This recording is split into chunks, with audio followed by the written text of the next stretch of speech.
The three Abrahamic traditions come out of Kemet, come out of a Kemetic understanding of the world.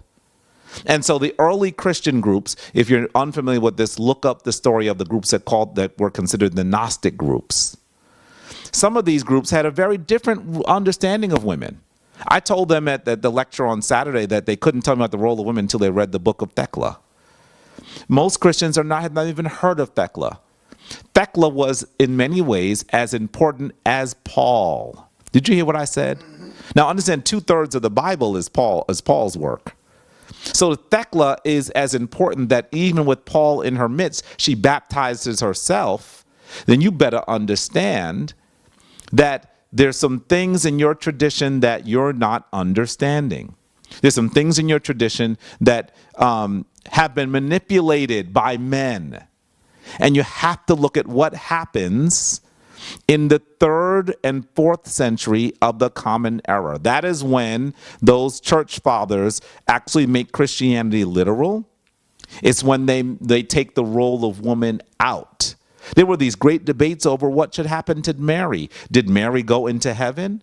Was Mary divine? Was Mary simply a woman? There were debates, and they came to a conclusion on how to deal with Mary.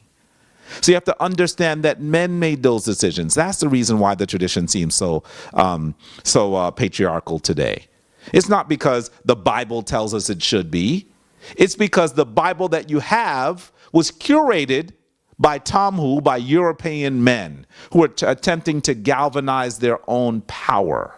That's why.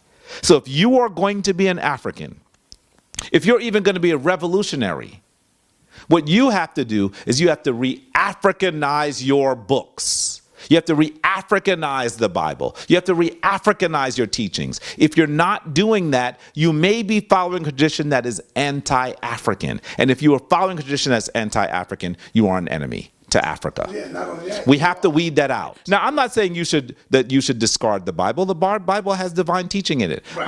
I'm not a Christian. I read the Bible. I'm not saying that. But I am saying that there are things missing. If you're unfamiliar with this family, look up what's called the Apocrypha. The Apocrypha.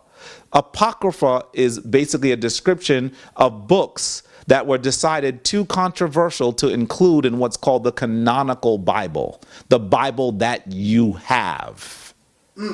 So you have to understand, and this is the reason why I mentioned Thecla. There were actually, you have Acts in the Bible, those series of books that are called Acts. Well, there were the Acts of Paul and Thecla. Why have you not read them? Why? Because someone decided they should not be included.